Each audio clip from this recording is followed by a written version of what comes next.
Good morning. Good morning. Good morning. Good morning.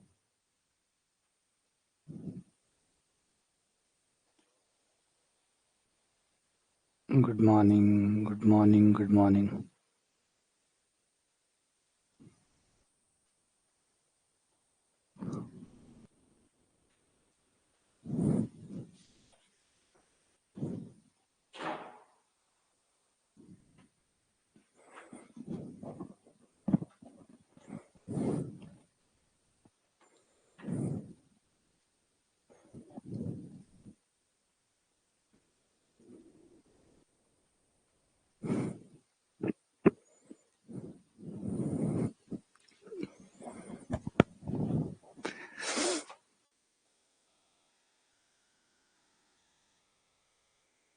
Good आ जाओ। Radhe Radhe Radhe Radhe Radhe Radhe.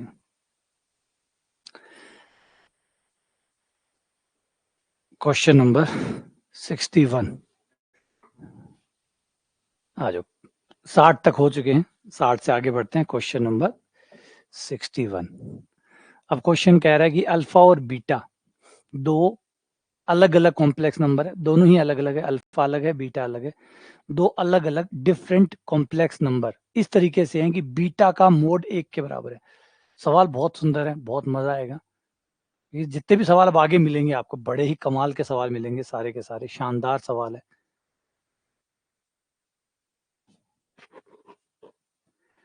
Alpha और beta दो डिफरेंट कॉम्प्लेक्स नंबर है जिसमें बीटा का मोड 1 है, यानी बीटा की लंबाई मापांक वो 1 है। आपको बताना है कि बीटा माइनस अल्फा बटा 1 माइनस अल्फा का संयुग्मी बीटा का मापांक कितना होगा। सारे सवाल बहुत सुंदर है, बहुत मजा आएगा करके। शानदार शानदार शानदार सवाल है सारे, ट्राई करो। थोड़ी सी देर परेशानी मोल लो, फिर नहीं होता तो मैं करवाता हूँ। दिमाग लगाओ, बड़ा प्यारा सवाल है, बहुत सुंदर सवाल है।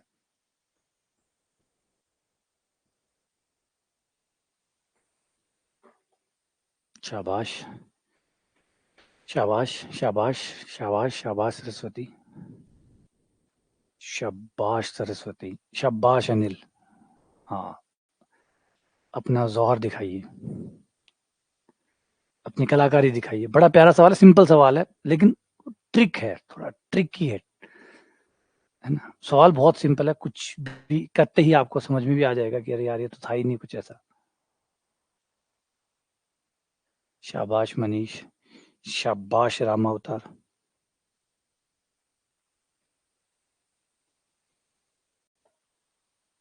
और कोई, और कोई? सॉरी रवीना।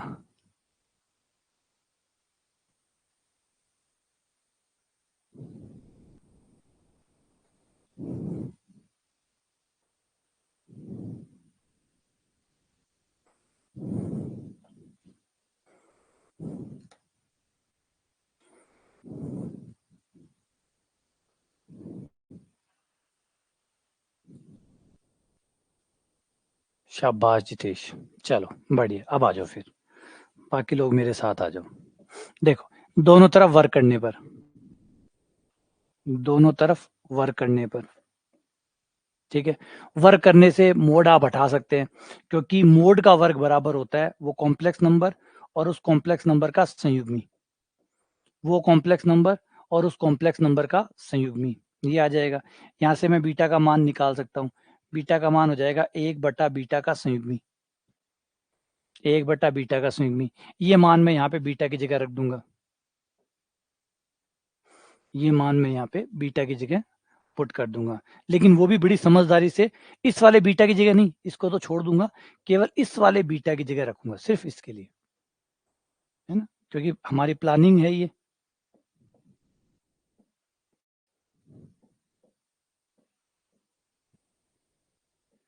कोई पूछे ऐसा क्यों किया, तो ऐसा इसलिए किया कि ऐसे करने से ही कमाल होगा, ऐसा करने से ही कमाल होगा। वो ऊपर वाला बीटा को मैंने नहीं छेड़ा, क्यों नहीं छेड़ा वो भी पता लग जाएगा, सिर्फ नीचे वाले को ही छेड़ा है।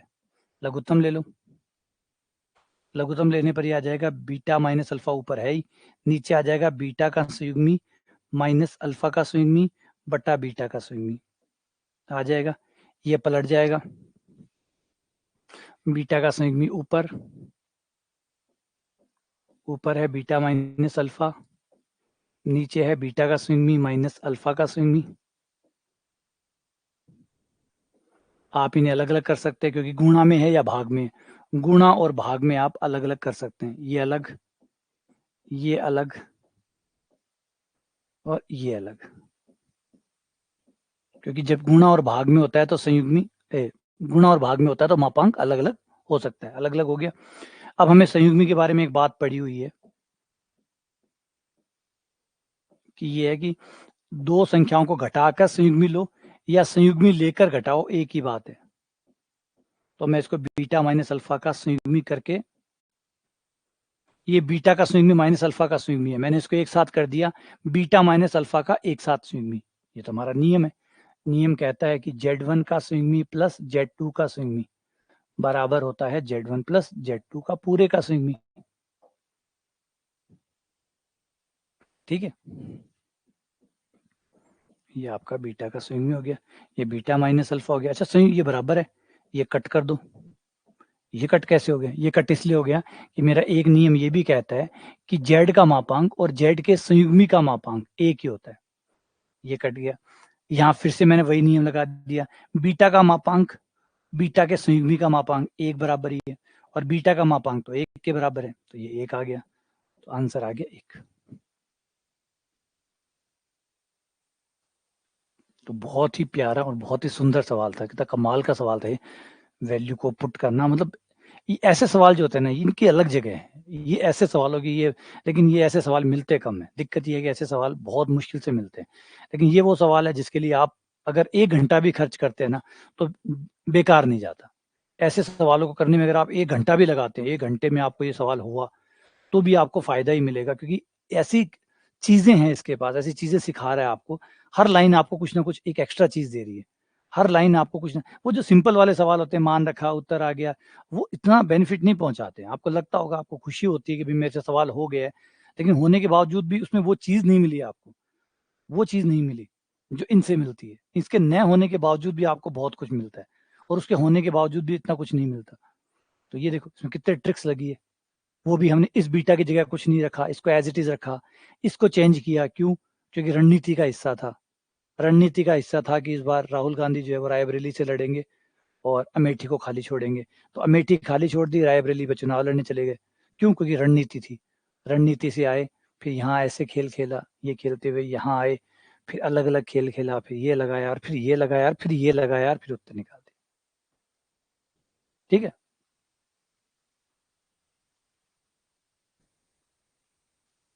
ठीक है, आ जाओ आगे बढ़ते हैं आगे।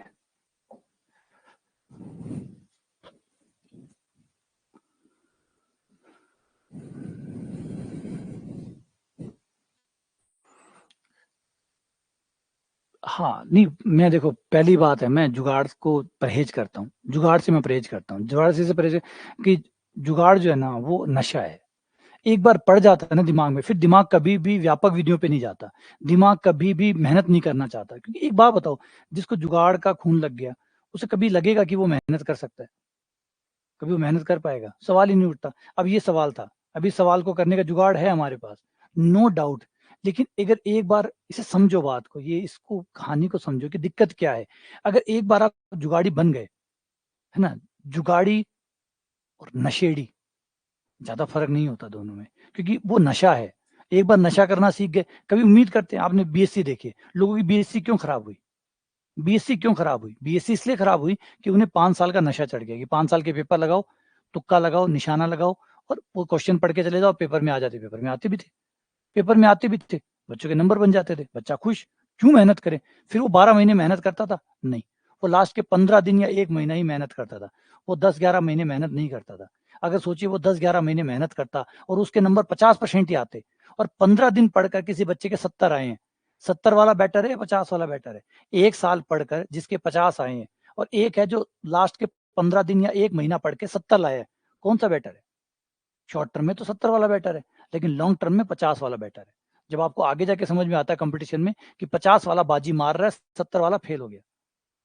तो वो दिक्कत है, ये जो जुगाड़ है ना, ये बहुत जल्दी दिमाग में आ जाते हैं, जुगाड़ जल्दी दिमाग में आते हैं, और जुगाड़ देगा मैं तो फिर कौन मेहनत करना चाहेगा, कौन व्यापकता पे जाएगा, इतना सोचना समझना कौन करेगा, मतलब जुगाड़ लगाओ कुछ ना कुछ। और जुगाड़ हर सवाल में लगता नहीं है, ये भी आप जानते हैं, हर सवाल पे जुगाड़ नहीं लगते।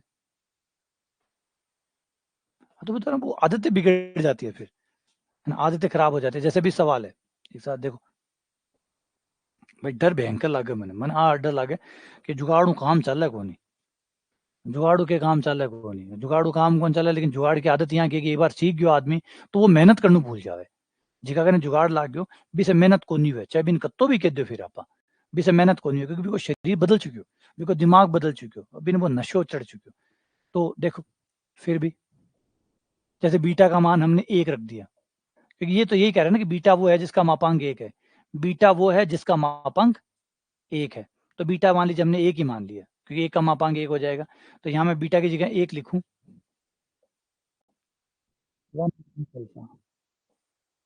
1 माइनस अल्फा का स्विंग हो गया। 1 माइनस अलग अलग कर दो, 1 माइनस अल्फा और 1 माइनस अल्फा का स्विंग का मापांक दोनों बराबर होंगे, ये कट गया, ये आ गया, ये लो आंसर आ गया।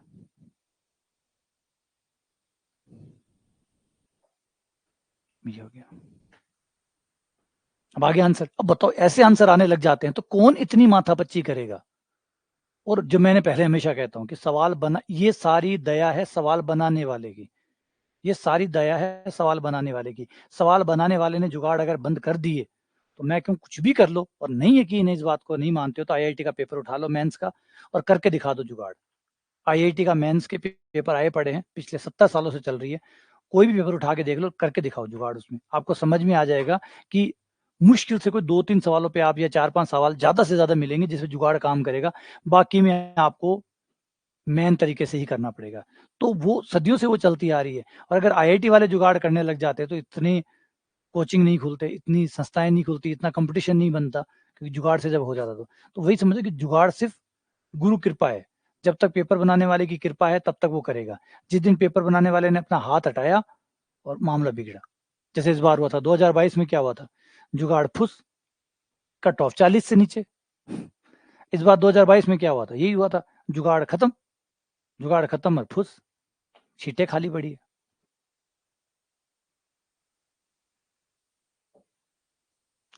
तो Z1 plus Z2 plus Z3, 1/Z1, 1/Z2, 1/Z3 और 1/Z3, इन सबके जोड़ का मोड 1 के बराबर है। तो बताओ Z1 Z2 Z3 का जोड़ कितना है। हाँ सोचना सीखो यार, सोचना सीखो, परेशान होना पड़ती, पढ़ाई करनी है तो परेशान होना ही होगा, और जितना परेशान होगे उतना अच्छा है, जितना परेशान आप लोग होगे उतना अच्छा है, क्योंकि दिमाग का प्रॉब्लम यही है। आप जिम जाते हो, है ना, आप जिम जाते हो, मसल्स को परेशान करते हो, हड्डियों को परेशान करते हो ना, शरीर मजबूत उसी से बनता है, शरीर बना ही ऐसे है, इसको जितना घसोगे ये उतना बढ़िया होगा। कोई आदमी सोचे जो बेड पे सोता रहे और बॉडी बन जाए, देखा कभी किसी को?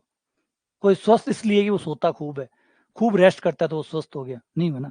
वो जिम जा रहा है, सुबह उठ के भाग रहा है, दौड़ लगा रहा है ना, परेशान हो रहा है, शरीर उसका ही बनता है। तो हमारा दिमाग भी ऐसे ही बना हुआ है, जो जितना परेशान होता है दिमाग उतने बढ़िया होता है। तो Z1 Z2 Z3 ये भी बिल्कुल वैसा ही है, उसी का भाई है एक, कलाकारी वाला। कर दिया, ठीक है, शाबाश। आ जाओ, Z1 का मापांक 1 के बराबर दिया हुआ है, तो इसका स्क्वायर कर लो, बराबर 1। ये हो गया Z1 इंटू Z1 का संयुग्मी बराबर 1।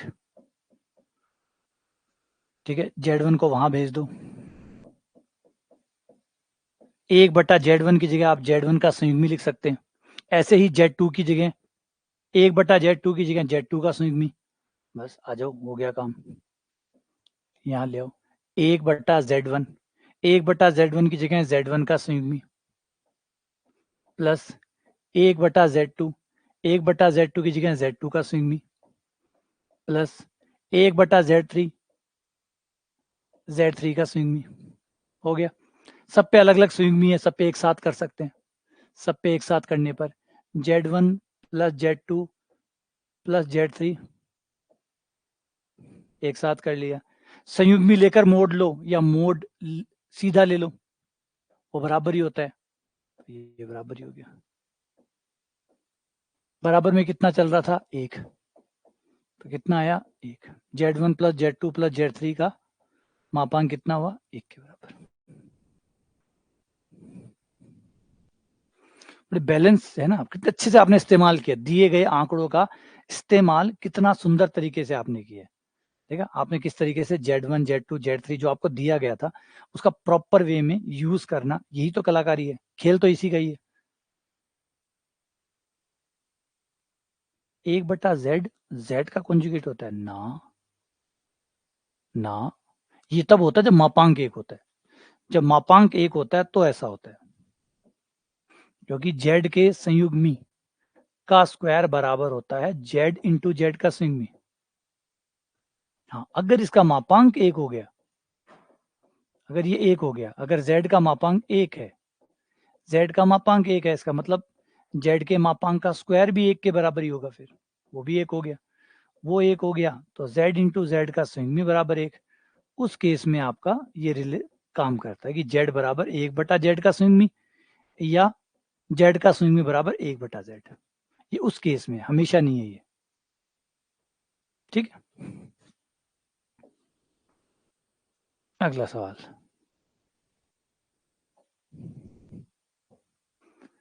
Z1 का संयुग्मी, Z2 का संयुग्मी, Z3 का संयुग्मी, डैश डैश डैश Zn का संयुग्मी, इन सबके संयुग्मी का मान 1 है, सबका मापांक 1 है, सॉरी, सबका मापांक 1 है। तो बताओ Z1 प्लस Z2 से लेकर Zn तक को जोड़कर मापांक निकाला जाए तो वो कितना आएगा।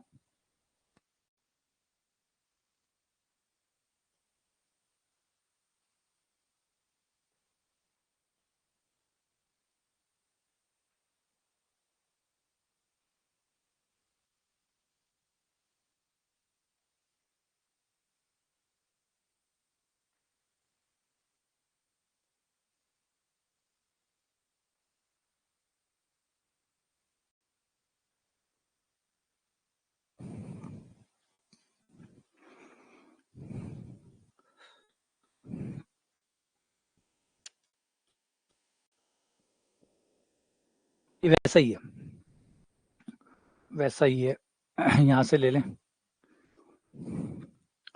तो Z1 के का मापांक 1 है,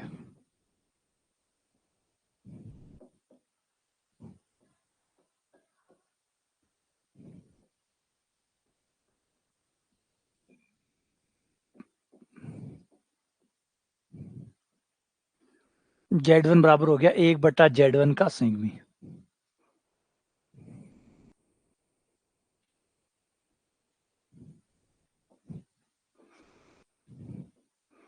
इसकी जगह आ गया 1/Z1 का संयुग्मी, 1/Z2 का संयुग्मी,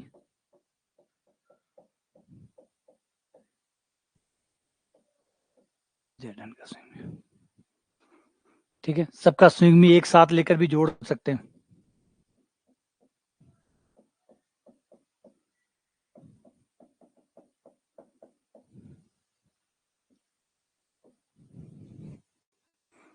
संयुग्मियों का जोड़ या जोड़ का संयुग्मी एक ही बात है, और संयुग्मियों का मापांक या सीधा मापांक एक ही बात है।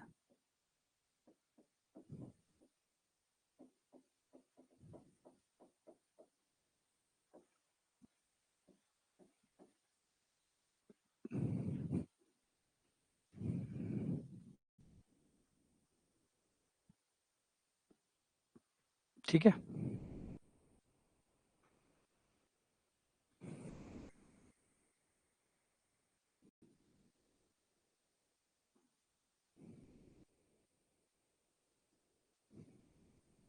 क्या कहते हो।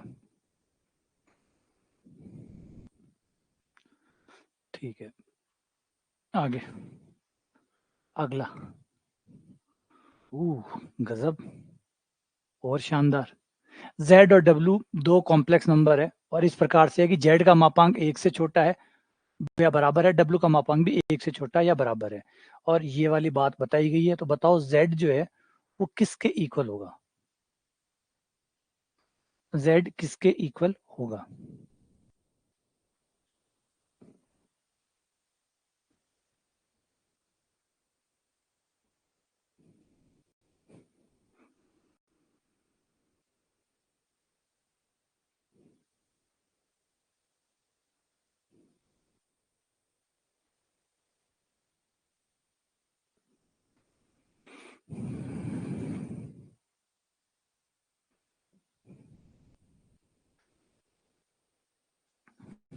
इसके कनेक्शन जोड़ो, तार जोड़ो, देखो कैसे ये चलेगा।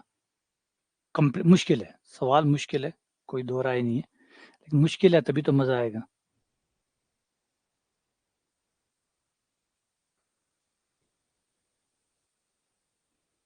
भाई कहावत है ना, 100 सुनार की एक लोहार की। तो एक सवाल बढ़िया सवाल है ना, एक सवाल 100 हल्का सवाल पर भारी पड़े।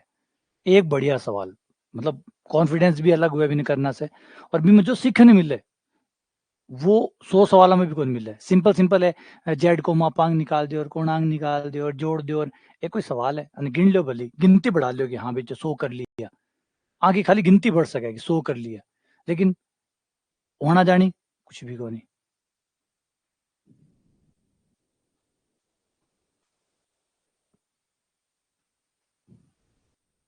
तो आ जाओ, जेड का मापांक एक से छोटा, डब्ल्यू का मापांक एक से छोटा, ठीक है। तो जेड मान लेते हैं हम एक्स प्लस आइटा वाई, ये जेड मान लिया। और डब्ल्यू जो है वही डब्ल्यू भी मान लेते हैं, वो मान लेते हैं यू प्लस आइटा वी, हो गया। डब्ल्यू का मापांक एक के बराबर है, जेड का मापांक एक से छोटा या बराबर है, यानी under root X square plus Y square एक से छोटा या एक के बराबर है। दोनों तरफ वर्क करने पर X square plus Y square छोटा या बराबर है एक के, ठीक है। दूसरा यहां से लेते हैं, U square plus V square, W का मापांक वो भी एक से छोटा या एक के बराबर है। दोनों तरफ वर्क करने पर U square plus V square एक से छोटा या एक के बराबर है। तो ये हमारा हो गया, ठीक है, दो शर्तें बन गई। अब हम हमारे इस पे आते हैं जो मेन कथा है, कि भैया जेड प्लस आयोटा डब्ल्यू करोगे तो वो दो के बराबर आएगा, ठीक है। एक समीकरण इनसे बन जाएगी, जेड प्लस आयोटा डब्ल्यू का मापांक बराबर है दो के बराबर। जेड है मेरा एक्स प्लस आयोटा वाई, डब्ल्यू मेरा है यू प्लस आयोटा वी। अगर मैं इसे आयोटा से गुणा कर दूंगा तो हो जाएगा iota you minus minus iota square यानी माइनस बराबर दो। वास्तविक भाग इसका हो जाएगा एक्स माइनस वी, काल्पनिक भाग हो जाएगा इसका y प्लस वी बराबर दो। इसका मापांक आ जाएगा under root x minus v का स्क्वायर एक्स माइनस यू क्या y प्लस यू है ये।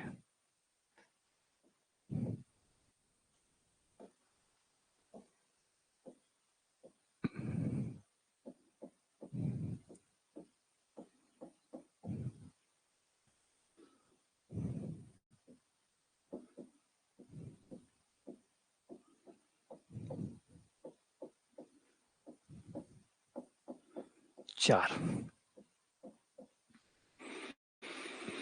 चार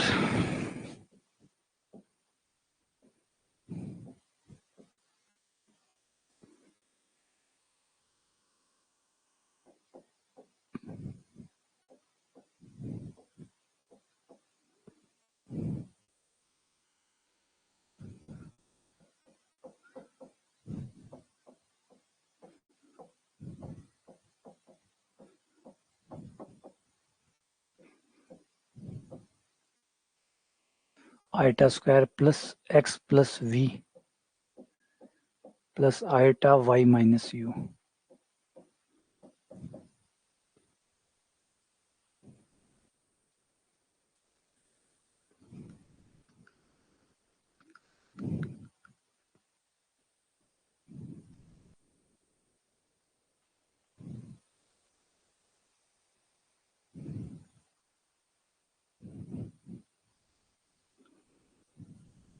माइनस माइनस प्लस, अच्छा एक माइनस और आएगा, तो एक्स माइनस वी हो गया।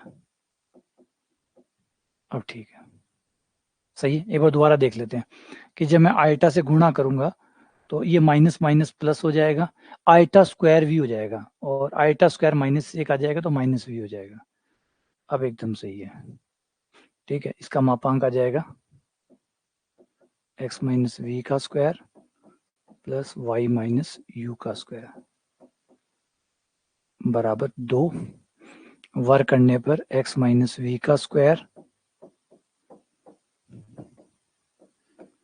ये 4, ये इक्वेशन नंबर 2 बन गई। अब इक्वेशन 1 और 2 को घटा दे, 1 माइनस 2 कर दे तो ये हमारा कट जाएगा, ये वाला पार्ट ये तो कट जाएगा, और ये वाले दोनों घट जाएंगे, तो y प्लस यू का square minus y minus you का स्क्वायर, 4 में से 4 गया 0, you square y square you square cut जाएगा, 4y यू हो जाएगा बराबर 0, 4 उधर चला गया, तो y u बराबर 0। अब या तो y 0 है या u 0 है,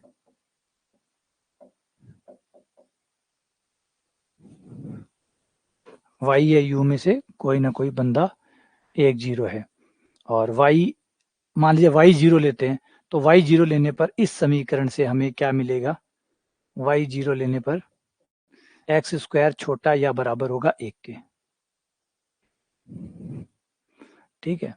तो अब देखो इसको संतुष्ट करने वाला कौन होगा, x जो है वो रियल पार्ट होगा, रियल पार्ट होगा तो आइटा में तो नहीं आ सकता, तो आइटा में नहीं आ सकता, तो ये गलत, ये गलत, ये गलत, और यही है वो जो संतुष्ट कर रहा है, 1 और -1, है ना, यही संतुष्ट कर सकता है, और तो कोई संतुष्ट कर नहीं सकता। आंसर तो x का मान तो नहीं निकलेगा क्योंकि x स्क्वायर छोटा है 1 से, बस इतना ही आएगा।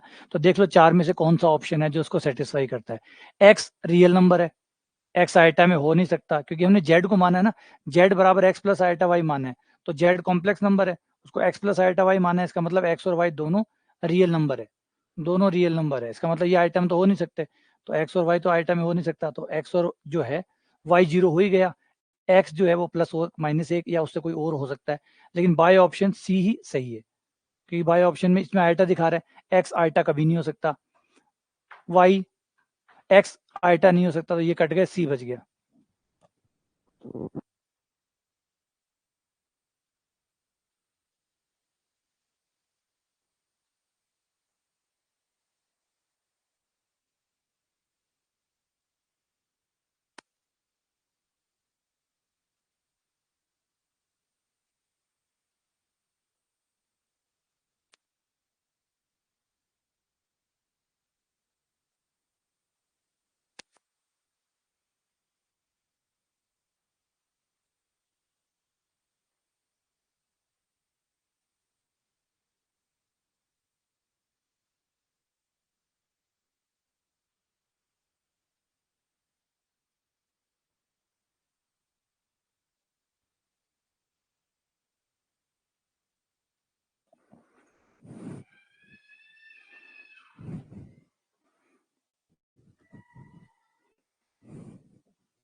इसमें तो हमने z को मान लिया और u को w को मान लिया, और इसने कहा था कि z का मापांक 1 से छोटा है, w का मापांक 1 से छोटा है, 1 के बराबर है, तो ये शर्तें लगा दी, और यहाँ पे फिर z प्लस आइटा w 2 के बराबर है, z माइनस आइटा w का संयुग्मी का मापांक 2 के बराबर है, 2 से 2 समीकरण अपनी अलग अलग बन गई, दोनों को घटाया,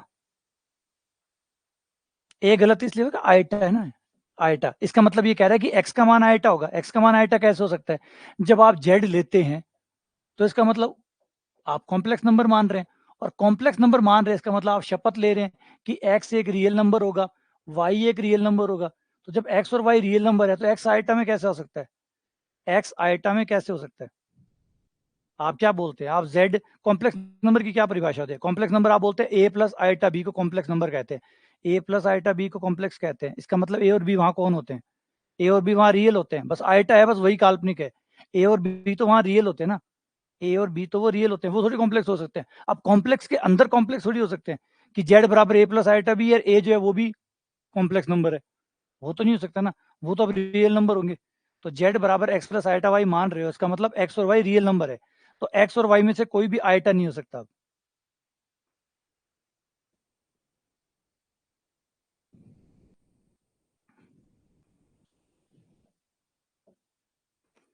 z1 minus z2, z1 minus z2 का मोड छोटा होता है, लेकिन दोनों तरफ प्लस है ना। अगर दोनों संख्याएं प्लस की हो, अगर दोनों संख्याएं प्लस की हो, ए और बी दोनों पॉजिटिव है, तो वर्क करने पर बड़ा बड़ा रहता है, छोटा छोटा रहता है।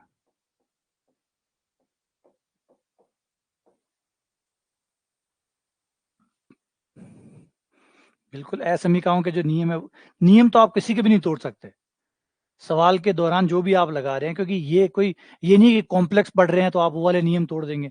जो भी चीज बीच में आ रही है, समीका है तो समीका के नियम, असमीका है तो असमीका के नियम, वो नियम तो एज इट इज रहेंगे, उन नियमों को नहीं तोड़ सकते। कोई नियम नहीं तोड़, वर्क भी कर रहे हैं तो नियमों के आधार भी कर रहे हैं। नियम कहता है कि अगर दो चीजें बराबर है तो वर्क करने के बाद भी बराबर रहेगी। तो जो नियमावली है वो तो कहीं भी वॉयलेट नहीं की जा सकती, तो वो तो बंधे ही हुए हैं। ऐसा नहीं कि कॉम्प्लेक्स पढ़ रहे हैं तो हम कोई भी नियम लगा लेंगे, या कुछ ये पढ़ रहे हैं तो इसमें कुछ भी लगा देंगे, वो तो लग ही नहीं सकते। गणित है, नियम एक ही है।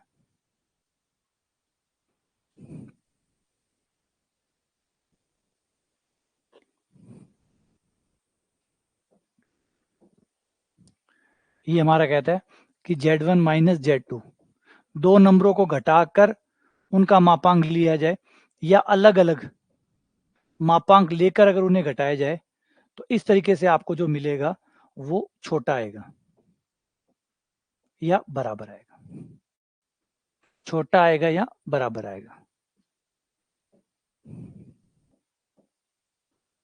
छोटा आएगा या बराबर आएगा।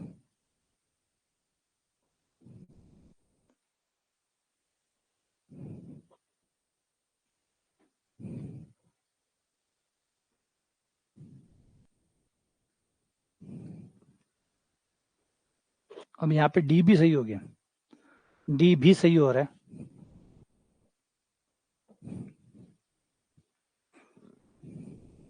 ए भी सही हो रहा है, डी भी सही हो रहा है। ए और डी दोनों सही है, क्योंकि z1 माइनस z2 बोलो या z2 माइनस z1 बोलो, एक ही बात है। तो ए भी सही है और डी भी सही है, दोनों सही है इसमें। ठीक है ना, ए और डी दोनों सही है। इनका जो मान होता है, अगर आप इनको अलग अलग मोड लेके फिर घटाओगे, तो ऐसा करने पर आपका मान कम हो जाएगा, इनका मान कम हो जाएगा।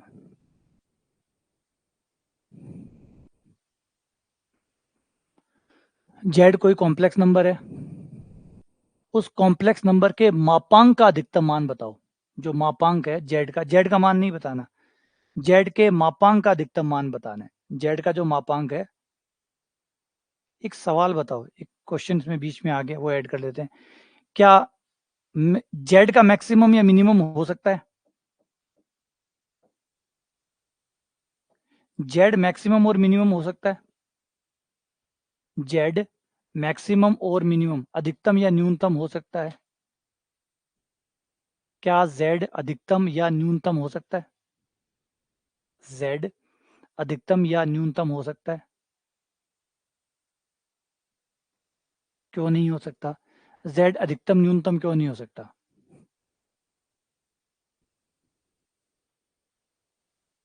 जेड अधिकतम न्यूनतम क्यों नहीं हो सकता?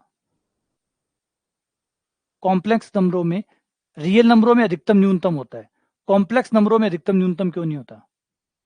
कॉम्प्लेक्स नंबरों में अधिकतम न्यूनतम क्यों नहीं होता? रियल नंबरों में तो होता है, अधिकतम है न्यूनतम है। रियल नंबरों में अधिकतम न्यूनतम होता है, कॉम्प्लेक्स नंबरों में अधिकतम न्यूनतम होता है या नहीं होता? और होता है तो क्यों होता है, नहीं होता तो क्यों नहीं होता? बिल्कुल सही जवाब। कॉम्प्लेक्स नंबरों में क्रम नहीं होता, और जब क्रम ही नहीं होता तो बड़ा छोटा कैसे तय हो सकता है? कॉम्प्लेक्स नंबरों में क्रम नहीं होता, ऑर्डर नहीं होता। कॉम्प्लेक्स नंबरों में बड़े छोटे नहीं होते, तो जब बड़े छोटे नहीं होते तो बड़े छोटों में तो अधिकतम न्यूनतम होता है। सबसे बड़े को अधिकतम कहते हैं, सबसे छोटे को न्यूनतम कहते हैं। तो जब बड़े छोटे ही नहीं है यहाँ पे, यहाँ पे बड़े छोटे का कंसेप्ट ही नहीं है, तो फिर यहाँ पे अधिकतम न्यूनतम का कंसेप्ट कैसे आ सकता है?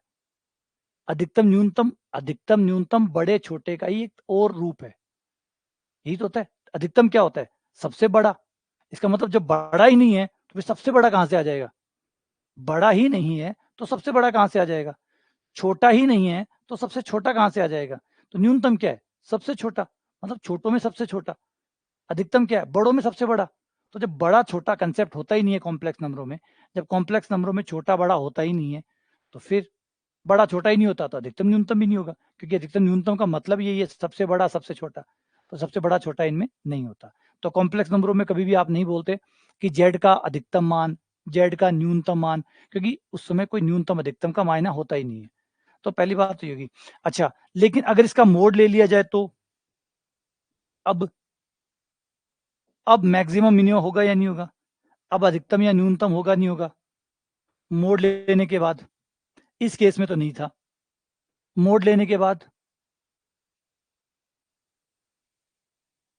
अब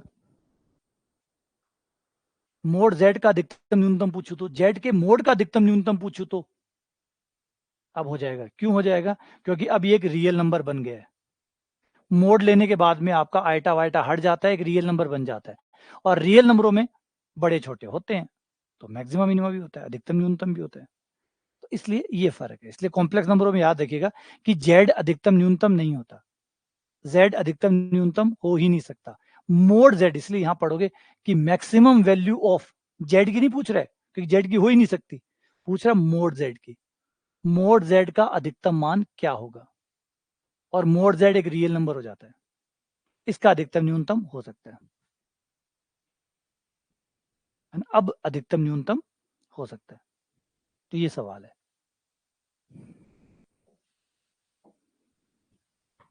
करो। ऐसे सवाल बहुत अच्छे हैं, ये काफी पूछे जाते हैं भी, एक दो तीन सवाल और भी आएंगे ऐसे, ये बहुत बढ़िया सवाल होते हैं। मतलब खाली ट्रिक लगा के ही इनको निपटाना पड़ता है, इनके अलावा कोई और उपाय नहीं है। इनको निपटाने का कोई और उपाय हमारे पास नहीं है। क्या करेंगे इनमें? इनमें कमाल करेंगे। इनको करने के लिए देख लो एक बार, इनको करने के लिए जो असमीकाएं हैं उनका इस्तेमाल करते हैं। असमीकाएं, असमीका ये कहती है कि Z1 प्लस Z2 अगर हमारे पास है और उसका मोड हम ले रहे हैं, तो इसका मोड छोटा होता है या बराबर होता है इनके अलग अलग मोडों के जोड़ के बराबर, और छोटा होता है इन दोनों के अंतर से। दो कॉम्प्लेक्स नंबरों का जोड़ का मोड हमेशा इनके अलग अलग मोड के जोड़ से छोटा और इन दोनों के अंतर से बड़ा होता है। तो इस चीज का हम यहाँ पे इस्तेमाल करेंगे और इसे छोटा करेंगे। ऐसा क्यों करेंगे? क्योंकि ऐसा करने से हमें फायदा होगा, हम वही करते हैं जिससे फायदा होता है। तो इसका फायदा उठाओ, z का मोड माइनस 2/z का मोड, ये छोटा होगा या बराबर होगा z प्लस 2/z से। ये छोटा होगा इस वाले नियम के अनुसार। दो समिश्र संख्याओं के जोड़ का मोड हमेशा इनके अंतर के मोड से बड़ा होता है। तो इन दोनों के जोड़ का मोड इन दोनों के अंतर के मोड से बड़ा होगा। ठीक है, इसका मान हमें दिया हुआ है कि इसका मान 2 के बराबर है, बराबर का चिन्ह है कि ये 2 है, तो इसकी जगह 2 रख दो, z माइनस 2/mod z, इसकी जगह 2 आ गया क्योंकि इसकी वैल्यू 2 है। ये बताया गया कि ये 2 के बराबर है, इसकी जगह 2 रख दिया। ठीक है, मोड z से पूरे समीकरण को गुणा कर दो, लघुत्तम ले लो, तो ये द्विघात समीकरण बन जाएगी, मोड z का स्क्वायर माइनस 2, और मोड z हमेशा प्लस की राशि है, क्योंकि मोड हमेशा प्लस का होता है, तो गुणा करने पे भी बड़ा ही रहेगा, छोटा छोटा ही रहेगा। पदों को एक तरफ ले आओ,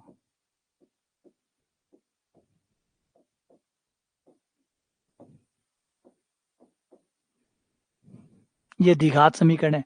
द्विघात समीकरण माइनस की कब होती है? अपने मूलों के बीच में, अपने मूलों के बीच में इसके मूल निकाल लो, अपने मूलों के बीच में ये हमें माइनस की चाहिए, हमें ये द्विघात समीकरण माइनस की चाहिए, और कोई भी द्विघात समीकरण माइनस की होती है अपने मूलों के बीच में, इसके जो मूल है उसके बीच में होगी, इसके मूल निकाल लो। सीरीज धराचार्य लगा के। तो इसका मूल आ जाएगा 2 plus minus under root b square minus 4ac, b square minus 4ac बटा 2a। 8 4 12, 2 कॉमन आ गया, 1 प्लस माइनस अंडर रूट 3। ठीक है, इसका मतलब मोड z का मान 1 माइनस अंडर रूट 3 से बड़ा और 1 प्लस अंडर रूट 3 से छोटा। यहाँ पे मैंने क्या ट्रिक लगाई, यहाँ मैंने क्या अपनाया, यहाँ मैंने अपनाया हमारा जो असमीका का रूल है। वो असमीका कहती है कि कोई भी द्विघात समीकरण ऋणात्मक होती है। कब होती है? जब उसके आंसर जो है, जो उसकी लाइन है, उस लाइन मूलों के बीच के जो मान अगर आप लेते हो, मूलों के बीच वाले मान अगर जो आप लेते हो, तो वो ऋणात्मक मान देगी। यानी मूल इसके कौन से हो गए? 1 प्लस अंडर रूट 3, ये इसका मूल हो गया, एक माइनस का और एक प्लस का। इन मूलों के बीच में अगर आप कोई भी मोड z का मान लोगे तो उसका आंसर नेगेटिव आएगा। यानी मोड z का मान क्या आया? -1 बटा अंडर रूट 3 से बड़ा और 1 प्लस अंडर रूट 3 से छोटा। तो इसका न्यूनतम मान कितना हुआ और अधिकतम कितना हुआ? तो मोड z का अधिकतम मान हुआ, ये इससे छोटा हुआ और इससे बड़ा हुआ। अब हमें क्वेश्चन ने क्या पूछा है? Maximum value. तो बड़े से बड़ा ये कहां तक जाएगा? यहां तक। ज्यादा से ज्यादा कहां तक जाएगा? 1 प्लस अंडर रूट 3 तक। तो ये आंसर हो गया कि 1 प्लस अंडर रूट 3 तक ज्यादा से ज्यादा ये जाएगा। अंडर रूट 3 प्लस 1 ये हो गया। और मिनिमम पूछा होता है कि न्यूनतम कितना जाएगा, तो 1 माइनस अंडर रूट 3 तक। और 1 माइनस अंडर रूट 3 तक भी नहीं जाएगा, क्योंकि 1 माइनस अंडर रूट 3 तो माइनस का है और मोड का मान माइनस का हो नहीं सकता। तो न्यूनतम मान हुआ 0, न्यूनतम हो जाएगा फिर 0, क्योंकि माइनस का हो गया, मोड z माइनस का हो नहीं सकता, तो ये माइनस से आगे रहेगा यानी 0 पे। तो फिर 0 हो जाएगा। मोड z का न्यूनतम मान हो गया 0 और अधिकतम मान हो गया 1 प्लस अंडर रूट 3। इस तरीके से इनको ट्रिक से सॉल्व करना होता है। आज दोबारा इसके ऊपर बात करते हैं कि कैसे इनको सॉल्व करते हैं। इनके लिए कोई वो तरीका नहीं है कोई मैक्सिमम मिनिमा निकालने का, आप आउटलाइन करके मैक्सिमम मिनिमा निकालोगे, वो नहीं बैठेगा, क्योंकि वो रियलों का है। मैक्सिमम मिनिमा जो आप लगाते हैं वो रियल पे, ना कि कॉम्प्लेक्स पे। तो इनको करने के लिए आपको असमीकाएं इनका इस्तेमाल करना पड़ता है। सवाल ये था कि भाई इसका न्यूनतम मान, मोड z का न्यूनतम मान या अधिकतम मान क्या हो सकता है। तो ये हम यहाँ पे आए और हमने ये असमीका का इस्तेमाल किया कि दो कॉम्प्लेक्स नंबरों के जोड़ का मोड हमेशा अलग अलग मोड से, जोड़ों से छोटा होता है और इनके अंतर से हमेशा बड़ा होता है। तो ये इनके अंतर से हमेशा बड़ा होगा, है ना। तो ये हो गया, इसकी जगह 2 रख दिया, लघुत्तम ले लिया, चीजें एक तरफ आ गई, ये द्विघात समीकरण बन गई।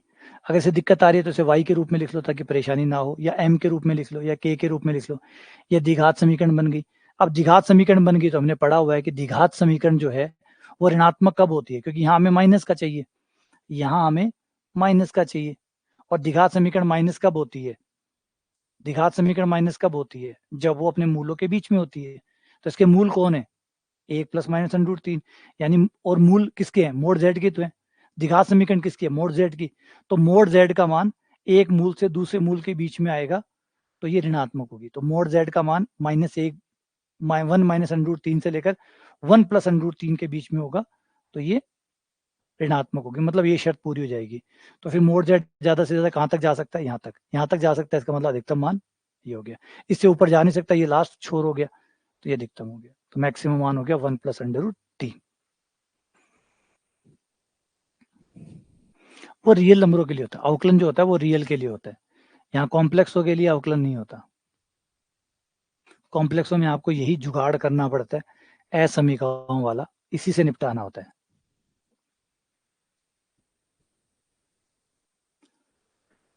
अगला सवाल, जेड एक कॉम्प्लेक्स नंबर है, देन द इसका न्यूनतम मान बताओ। Mode Z plus mode Z minus 1 का न्यूनतम मान बताओ कि इसका न्यूनतम मान कितना आ सकता है। Mode Z plus mode Z minus 1 का न्यूनतम मान कितना आ सकता है? इसका कम से कम मान कितना आएगा?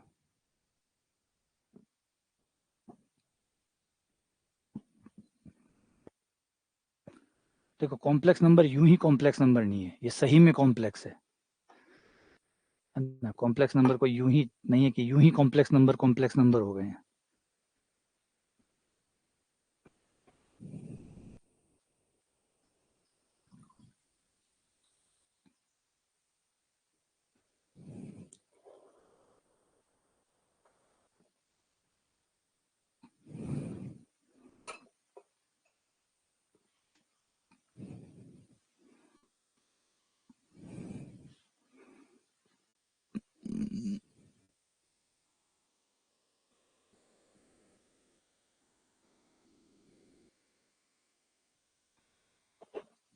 शाबाश।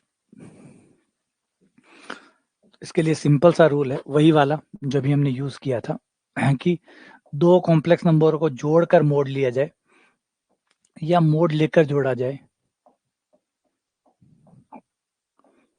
तो वो बड़े या बराबर हो जाते हैं। अलग अलग जो होता है वो बड़ा हो जाता है और सीधा जो जोड़ है, डायरेक्ट जोड़ का मोड है, वो छोटा हो जाता है। तो यहाँ पे हम वही ट्रिक अपनाएंगे। इसी में मैं Z1 की जगह तो Z रखूंगा और Z2 की जगह 1 - Z रखूंगा। जो Z1 है उसकी जगह Z लूंगा और Z2 की जगह 1 - Z लूंगा। तो जब मैं ये रखूंगा तो ये आ जाएगा Z प्लस 1 - Z, Z1 की जगह Z प्लस Z2 की जगह 1 - Z। यहां से मेरा Z से Z कट गया, ये एक आ गया, एक का मोड एक आ गया, तो गया Z प्लस, यहां से मैं माइनस कॉमन ले लूंगा, मोड माइनस को हटा देता है, माइनस हट जाएगा।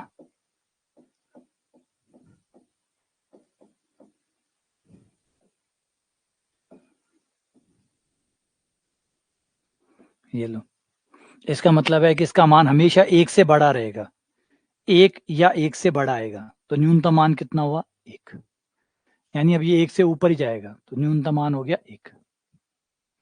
अब इसका जो जोड़ है मोड Z और मोड Z-1 दोनों का जोड़ एक से बड़ा या बराबर आएगा, मतलब कम से कम एक तो आएगा ही आएगा, या एक से ऊपर जाएगा। तो एक न्यूनतम हो गया, फिर एक न्यूनतम हो गया क्योंकि इससे ऊपर रहेगा ये, या इससे ऊपर रहेगा, तो न्यूनतम क्या हुआ? एक से ऊपर जा रहा है ना, तो न्यूनतम हो गया।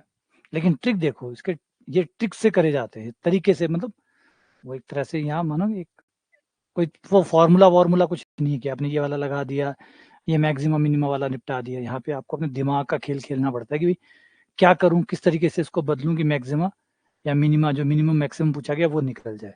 पिछली बार माइनस का इस्तेमाल किया था, इस बार प्लस वाले का इस्तेमाल किया। और ये Z-1 था, अगर मैंने इसको एज इट इज तोड़ा होता तो मेरे को कोई फायदा नहीं होता, मेरे को मिलता 2Z-1 और 2Z-1 मिलता तो मेरा बेकार हो जाता। तो दिमाग लगाया कि Z प्लस 1 - Z करके इसे तोड़ते हैं, बाद में 1 - Z वापस Z-1 बन जाएगा क्योंकि मोड पे कोई फर्क नहीं पड़ेगा, तो वापस वही हो जाएगा। लेकिन फर्क इतने में हमारा काम तो हो ही गया ना। अगर मैं Z-1 लेता तो ये नहीं होता, है ना। यही सोचना समझना पड़ेगा कि कैसे इसको तोड़ें, क्या अलग अलग करें। अगला सवाल, 1 - i√3 1 + i√3, इसका कोणांक कितना आएगा?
चाहो तो परिमेयकरण करके इसको पहले सॉल्व कर लो, या फिर एक काम भी कर सकते हो, ऊपर का कोणांक नीचे का कोणांक, वैसे कर सकते हो। दोनों भाग में है तो ऊपर का कोणांक नीचे का कोणांक निकाल के घटा दो, वही कोणांक हो जाएगा। भाग में ना दो समिश्र संख्याएं भाग में होती है तो उनका कोणांक क्या होता है? अगर दो समिश्र संख्याएं भाग में हो Z1 बटा Z2 तो हम क्या करते हैं, Z1 का कोणांक माइनस Z2 का कोणांक,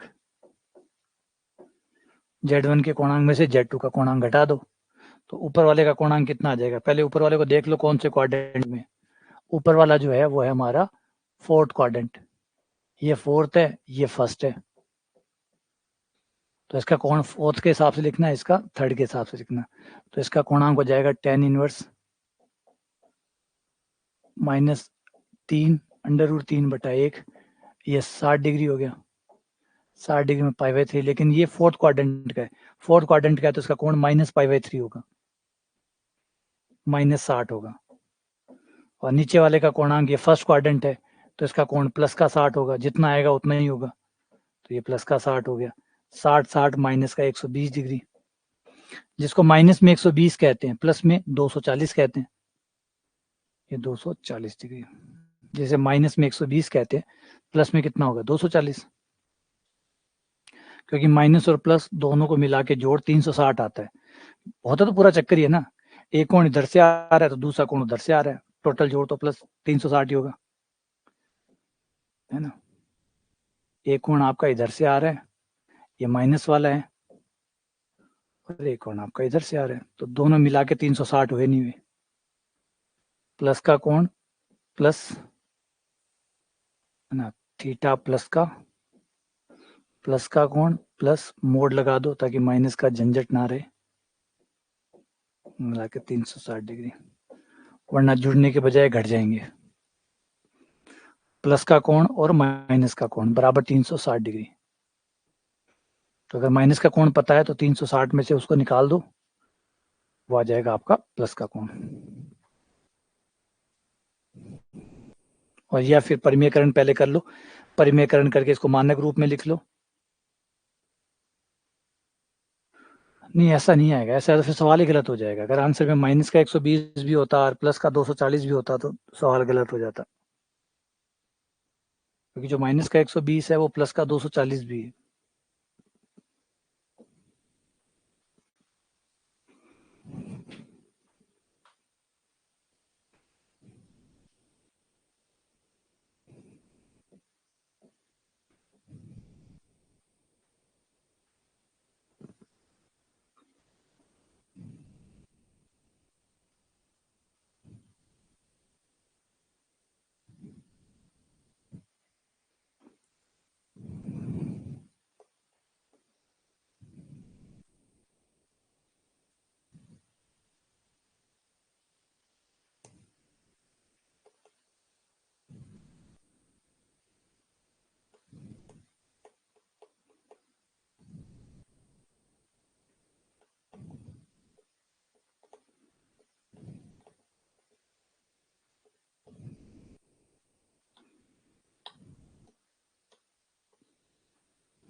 देखो यहां मानते हैं, ये कह रहा है कोणांक माइनस का है, कोणांक माइनस का है, इसका मतलब है कि या तो वो थर्ड या फोर्थ, आपका जो पॉइंट है Z वो या तो थर्ड का है या फोर्थ का है। जिसका कोणांक माइनस का है, कोणांक माइनस का है यानी वो थर्ड में है या फोर्थ में, क्योंकि थर्ड और फोर्थ में ही कोणांक माइनस का होता है, थर्ड और फोर्थ में ही कोणांक माइनस का होता है। तो पहला केस लेके चलते हैं कि फोर्थ में है,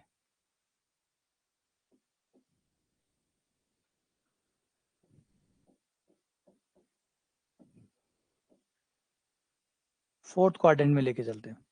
अगर फोर्थ क्वाड्रेंट में है तो कोणांक माइनस थीटा होगा, कोणांक माइनस थीटा होगा, जेड का कोणांक माइनस थीटा होगा, क्योंकि फोर्थ क्वाड्रेंट में है तो कोण माइनस थीटा होगा। लेकिन लेकिन अब जेड को माइनस जेड करते ही, माइनस जेड करते ही कौन सा क्वाड्रेंट आ जाएगा?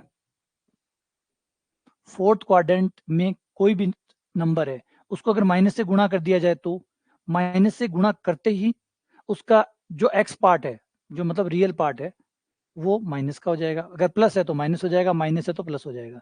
वाई वाला पार्ट प्लस है तो माइनस हो जाएगा, माइनस है तो प्लस है, यानी वो चला जाएगा आपका सेकंड क्वाड्रेंट में। ये आ गया विपरीत क्वाड्रेंट में, यानी सेकंड क्वाड्रेंट। सही है गलत है? ये आपका सेकंड क्वाड्रेंट में आ जाएगा। एग्जाम्पल ले लो एक, ताकि बात समझ में आ जाए। ये मान लो आपका 3-4 है, ये फोर्थ क्वाड्रेंट है, ये फोर्थ क्वाड्रेंट है। और जैसे ही मैं जेड का माइनस जेड से गुणा करूंगा, ये क्या आएगा? -3 + 4 -3 + 4 कौन से में होगा? सेकंड क्वाड्रेंट में। सेकंड क्वाड्रेंट में यूं समझो ना कि दोनों चिन्ह बदल गए, आपका एक्स और वाई दोनों बदल गया। दोनों बदल गया मतलब क्रॉस क्वाड्रेंट। क्योंकि साथ वाले क्वाड्रेंट में क्या होता है? एक चिन्ह बदलता है, एक सेम रहता है।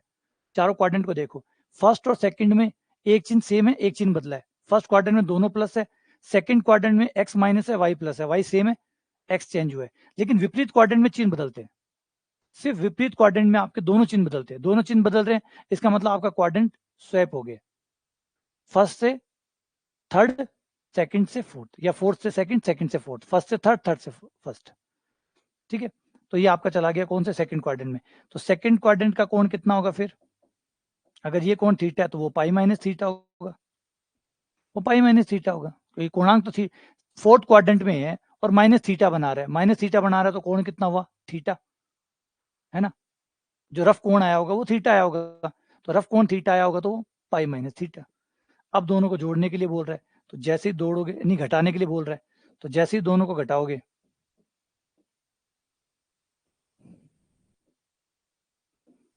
जैसे ही दोनों को घटाओगे,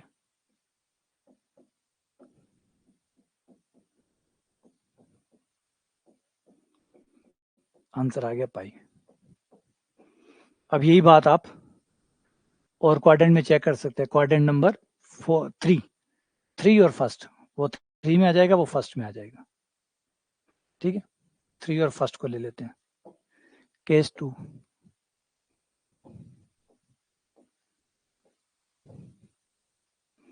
जेड जो है वो थर्ड क्वाड्रेंट में ले लेते हैं। जेड अगर थर्ड क्वाड्रेंट में है तो इसका जो कोणांक होगा, सीधा लिख दो, जेड का जो कोणांक होगा थर्ड क्वाड्रेंट में वो होगा -पाई माइनस थीटा। और माइनस जेड जो है वो फर्स्ट क्वाड्रेंट में आ जाएगा, फिर ये फर्स्ट क्वाड्रेंट में आ जाएगा, इसका कोण थीटा हो जाएगा। क्योंकि थर्ड क्वाड्रेंट का विपरीत क्वाड्रेंट माइनस से गुणा करते हुए फर्स्ट क्वाड्रेंट हो गया। अब क्वेश्चन ने जो कहा है दोनों को घटा लो,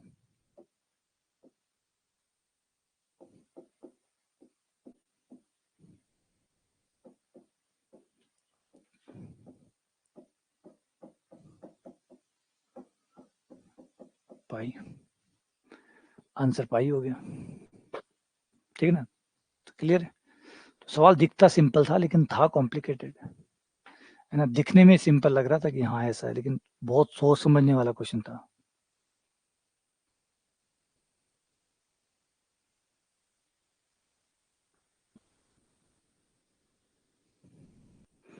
यहाँ पे 1/z है कहाँ? 1/z है ही नहीं इसके अंदर कहीं।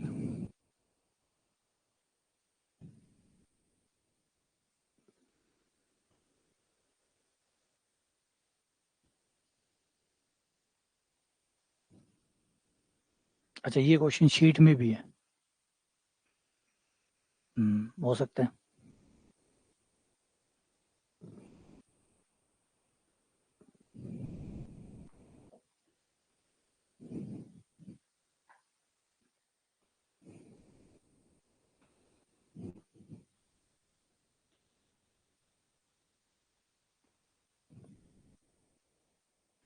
अच्छा, शीट में क्वेश्चन नंबर 9 है ये, बढ़िया फिर तो।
एक बात तो मैंने अच्छी लगा, मेरी कोचिंग में एक चीज तो सुख है, नॉर्मल कोचिंग में जब टीचर्स पढ़ावे बाकी कोचिंग में, तो वहां पे टीचर ही टॉपिक चेंज कर देवे, तो टाबर मतलब जो बच्चा पढ़ रहे है बे उम्मीद करे कि थोड़ा सा और प्रैक्टिस करासी, थोड़ा और सवाल करासी, थोड़ा और समझासी, और क्वेश्चन करासी।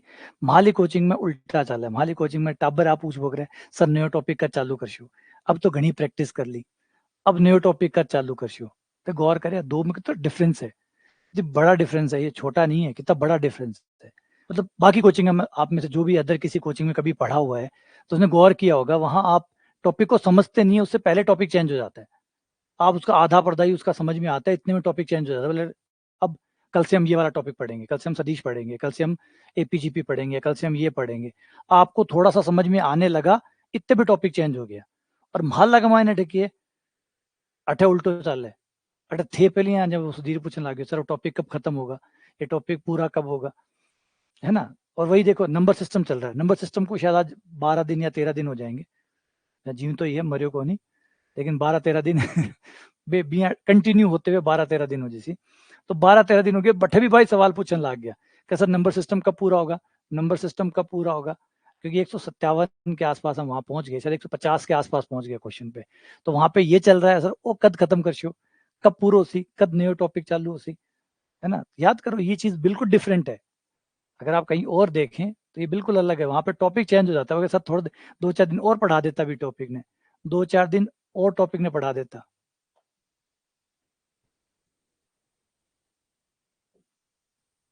चलो आ जाओ,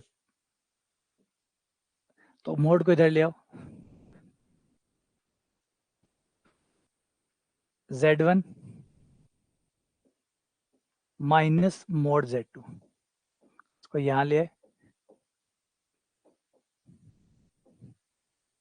दोनों तरफ वर्क करने पर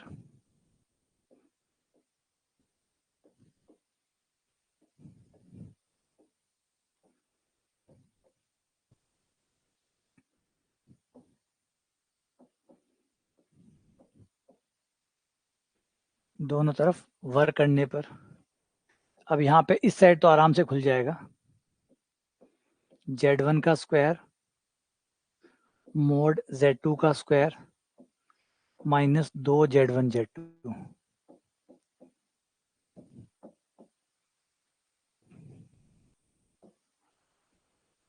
अच्छा एक फॉर्मूला यूज करेंगे, अगर Z1 Z2 हो और उनके मोड का स्क्वायर हो तो ये बराबर होता है Z1 के मोड का स्क्वायर प्लस Z2 के मोड का स्क्वायर, एक नया फॉर्मूला यूज कर रहे हैं आज, माइनस 2 Z1 Z2 और into cos theta 1 minus theta 2, theta 1 theta 2 इनके कोणांक है, थीटा 1 और थीटा 2 इनके कोणांक है, इनके कोणांक है, तो Z1 माइनस Z2 के मापांक का स्क्वायर बराबर होता है Z1 के, ये पहले भी हमने उसमें पढ़ा भी है कि Z1 माइनस Z2 के मापांक का स्क्वायर बराबर Z1 का स्क्वायर Z2 के मापांक का square minus 2 Z1 Z2 cos theta 1 minus theta 2। Theta 1 क्या है, Z1 का कोणांक है, Z1 का कोणांक है, थीटा 1 है आर्ग्यूमेंट ऑफ Z1, Z1 का कोणांक और थीटा 2 है Z2 का कोणांक। तो ये वाला फॉर्मूला अगर मैं इस तरफ यूज करूं तो ये आ जाएगा Z1 का स्क्वायर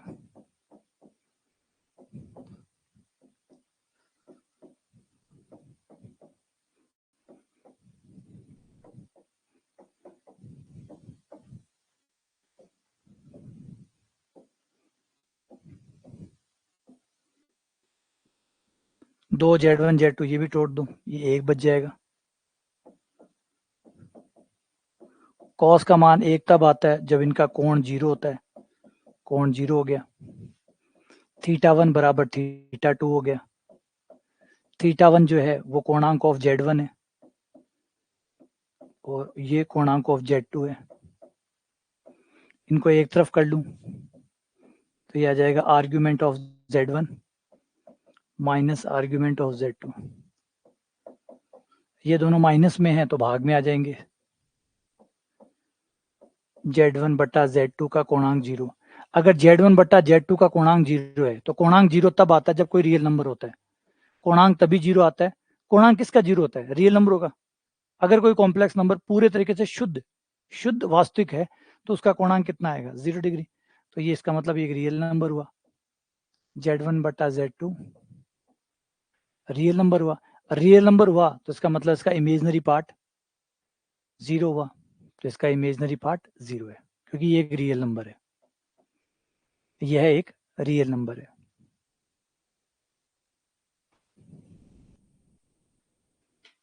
ये एक रियल नंबर है, क्योंकि अच्छा सोचो, कोणांक किसका 0 होता है? कोणांक तो उसी का 0 होता है जो रियल नंबर होता है। जो आपकी इस लाइन पे होगा, एक्स एक्सिस के ऊपर होगा, उसका कोणांक 0 होगा, क्योंकि एक्स एक्सिस के बाद में कुछ ना कुछ तो कोणांक आएगा। 90 डिग्री आ रहा है, इसका मतलब शुद्ध काल्पनिक है।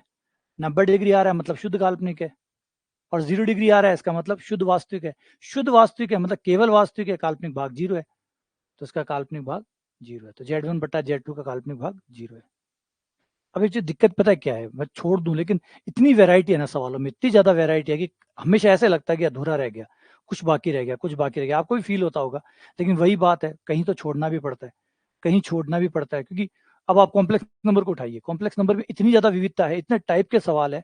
कई टॉपिक तो छोटे हैं, चलो एक बार आप पढ़ाते हैं उसमें हो जाता है, लेकिन कई टॉपिक ऐसे हैं, जैसे कॉम्प्लेक्स नंबर जैसा टॉपिक है, अभी वेक्टर पढ़ेंगे वैसा टॉपिक है। इन टॉपिक में 100 क्वेश्चन भी अगर आप प्रैक्टिस करवा रहे हैं बच्चों को, तो भी आपको फील नहीं आता कि यार करवा दिया क्या मैंने अच्छे से, मैंने पूरा अच्छे से पढ़ा दिया क्या, नहीं आता। लेकिन दिक्कत सिर्फ ये रहती है कि भाई अब एक मान मानो कि 10 दिन किसी टॉपिक को चला लिया या 15 दिन चला लिया, 15 दिन बाद आपके मन में भी वो एक शंका आने लग जाती है, यार 15 दिन हो गया, अब जिसको भी हुआ ठीक है, छोड़ दो, है ना। स्वाभाविक सा है कि भाई 100 क्वेश्चन होने, 100 तक का तो है, लेकिन 100 में भी ये मत मानो कि वो टॉपिक हो गया है, 100 में भी नहीं होता, क्योंकि इतनी वैरायटी होती है। वैसे इसको ही देख लो, अभी हम अधिकतम न्यूनतम पे चल रहे थे, एग्जाम्पल ये लो, ये सवाल कर रहे थे अभी हम, इससे पहले वाले, ये वाले। अब ये जो सवाल है, ये कम से कम इस टाइप के सवाल कम से कम 10 सवाल प्रैक्टिस होने चाहिए, कम से कम। ये आपने देखा 2 सवाल करके निकलना पड़ा ना, 100 तब भी हो जाएंगे, लेकिन ये टाइप के सवाल कितने हुए? दो है ना। इस टाइप के कम से कम 10 होने चाहिए थे प्रैक्टिस, इस टाइप के सवालों की प्रैक्टिस कम से कम 10 सवालों की होनी चाहिए थी, तो ये 10 मांग रहे। इसके बाद इस पे आ जाओ, अभी आपने एक सवाल देखा था, ये वाला, ये देखा था, इसके कम से कम 4-5 वेरिएशन बन सकते हैं। 4-5 वेरिएशन क्या? एक में जिसमें Z0 से छोटा है, Z0 से बड़ा है, ठीक है, एक में यहाँ पे आयटा Z लगा दिया, ये भी तो कम से कम 5-6 टाइप के ये हो सकते हैं। 5 सवाल ये होने चाहिए थे प्रैक्टिस में, लेकिन वही बात है, 5 ये बढ़ा दूं, उसके 10 कर दूं, तो 100 तो अभी ऐसे ही करवा रहा हूँ, 100 ऐसे ही करा रहा हूँ, ऐसे कराते कराते, तो इसका मतलब आपको तकरीबन 1000 सवाल कराने पड़े एक टॉपिक पे। अब एक टॉपिक पे 1000 कराओ, तब जाके आपको मन को शांति मिले कि हाँ मैंने पढ़ाया है। लेकिन 1000 सवाल कराओ तो आपको कम से कम 2 महीने चाहिए एक टॉपिक को। अगर 2 महीने में आप एक टॉपिक कराओगे, तो कोर्स कराने में आप 5 साल लगाओगे। तो वही कहीं ना कहीं वही समस्या रहती है, इसलिए आप चाहे कितना भी करा दो, आप भी अधूरे हो, हम भी अधूरे हैं, क्योंकि हमें भी पता है कि वो चीज़ हो नहीं सकती। और आपको भी ये समझ में आना चाहिए कि भाई कितना कुछ भी कोई करवा ले, ठीक है वो। और दूसरी बात ये भी देखते हैं कि भाई हम कंपटीशन के एज में, कंपटीशन के एज में हमें बहुत ऊपर नहीं जाना है, हमें सबसे ऊपर जाना है बस। बहुत ऊपर नहीं जाना है, सबसे ऊपर जाना है। अगर एक कोचिंग वाला 40 क्वेश्चन प्रैक्टिस करा रहा है, मैंने 100 करवा दिए, तो बस मैं बेटर हो गया, है ना। वो 40 करा रहे हैं, मैंने 100 करवा दिए, तो बेटर हो गया, मेरा बच्चा बेटर हो गया, जो मुझसे पढ़ रहा है वो बेहतर हो गया, क्योंकि वो 40 पे गेम खेलेगा, मेरा बच्चा 100 पे खेलेगा, तो एटलीस्ट मेरा दुगना परफॉर्म करेगा उससे। यही ठीक है, इतना ही ठीक है। मेरे बच्चे ने, मान लो ये सवाल है, ये देखा हुआ तो है, वो 40 में आए होंगे, मान लो उन्होंने 40 क्वेश्चन प्रैक्टिस किए, हम लोगों ने 100 प्रैक्टिस किए, हो सकता है 40 में इसका नंबर ही नहीं आया हो, तो उन्होंने तो ये सवाल देखा हुआ ही ना हो, आपने तो कम से कम देखा तो है, आपने देखा तो है, तो आपको एक एडवांटेज तो ये मिल गया। तो वही है कि है तो कंपटीशन में ना, सर्वश्रेष्ठ के लिए तो मैंने पहले ही कहा, एक टॉपिक पे आप 1000 सवाल निकालोगे, तब जाके हम सर्वश्रेष्ठता में आएंगे, मतलब बहुत अच्छे हो गए हैं। और बहुत अच्छे होना ही नहीं है, और बहुत अच्छे के लिए तो टाइम भी बहुत अच्छा देना पड़ेगा। बस इतना हो कि हम कंपटीशन में सबसे अच्छे हों, और कंपटीशन में सबसे अच्छे इतने से हो सकते हैं कि बाकी सबसे दुगने या तिगुने सवाल निकाल रहे हैं बस, इसलिए हम उनसे बेहतर हो जाएंगे, है ना। तो वही है बैलेंस, जिसे आप कहते हो संतुलन, वो बनाना पड़ता है ना। तो मान लो दुख समझ में आ रहे था ना, अब थे भी धाप जाओ, और मैं भी हो जाए कि बात तो सही है, छोरा गलत तो कौन कह रहा, इतना दिन से एक टॉपिक चल रहा है, परेशान तो हो रही है। अभी होगी 12 बजे।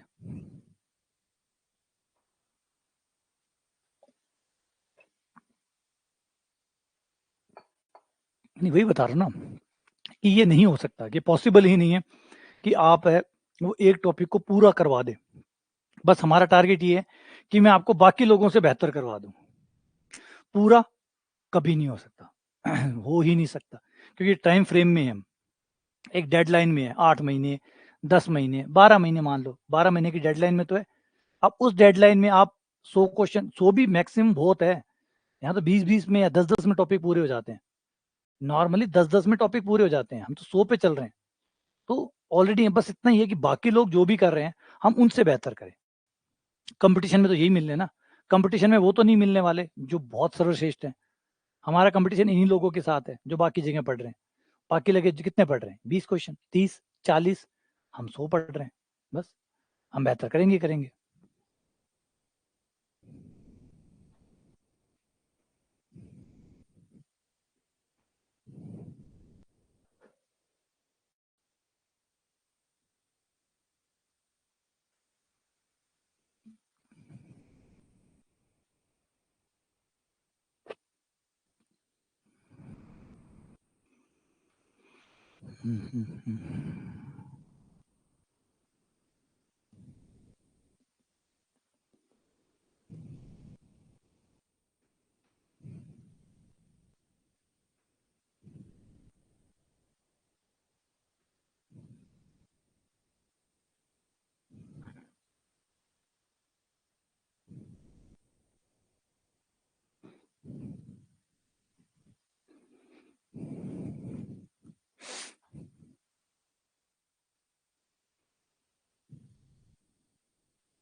मिल जाएगी फुलचंद, उस क्लास का अभी भी ढूंढी जा रही है, लगातार सर्च अभियान जारी है, जल्द ही वो मिल जाएगी, जल्द ही वो क्लास है आपके पास पहुंच जाएगी। देखो सर्च अभियान चल रहे अभी।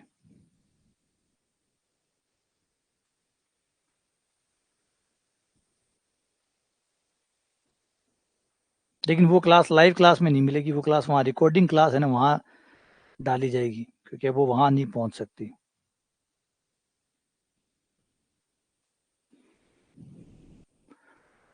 वो जो वो आउट ऑफ लाइन चली गई है वो।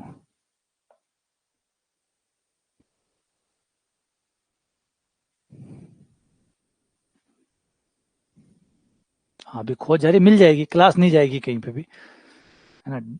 जब डेटा करप्ट हो जाता है तो अब आजकल, पहले तो खराब था, अब आजकल तो बैकअप सिस्टम अच्छा रहता है, आजकल तो क्लाउडिंग सिस्टम रहता है, तो क्लाउड पे चला जाता है, क्लाउड से उठाना पड़ता है वो, है अब पहले वाला सा सिस्टम नहीं है। पहले कोई चीज़ डिलीट हो जाती थी तो हो जाती थी, निकालनी मुश्किल हो जाती थी, है ना। और जो ये जो अब आप ऑफिस यूज़ करते हैं, अगर आप ऑफिस जो है वो ओरिजिनल जेन्युइन ऑफिस यूज़ कर रहे हैं, और आप क्लाउड यूज़ कर रहे हैं, क्लाउड स्टोरेज यूज़ कर रहे हैं, हार्ड डिस्क जो है वो कंपनी की यूज़ कर रहे हैं, तो कंपनी खुद आपको रिट्राइव करके देती है डेटा, अगर कोई डेटा डिलीट हो जाता है तो। आज का टाइम तो बहुत बदल गया, बहुत, मतलब गोल्डन एज चल रहा है अभी। थाने मिल जाते, चिंता ना करो। अच्छा, जेड का मापांक और डब्ल्यू का मापांक एक है, ठीक है, आ बात पतो लाग गई। कोणांक, तो अगर हम डब्ल्यू का कोणांक थीटा मान ले, डब्ल्यू का कोणांक थीटा है, तो हमारा जेड का कोणांक हो जाएगा pi minus theta. Pi minus theta, अगर ये थीटा है तो वो पाई माइनस थीटा है। तो भाई कौन से क्वाड्रेंट में होगा ऐसा, और कब होगा ऐसा? ये होगा, एक तो क्वाड्रेंट बदलना पड़ेगा, क्वाड्रेंट स्वाइप करना पड़ेगा, एक तो ये हो गया, एक संयुग्मी लेना पड़ेगा, ठीक है। संयुग्मी लेने से z जहां भी होगा, सपोज करो z फर्स्ट क्वाड्रेंट में है, z अगर फर्स्ट क्वाड्रेंट में है तो ये बनाएगा अपना कोणांक थीटा,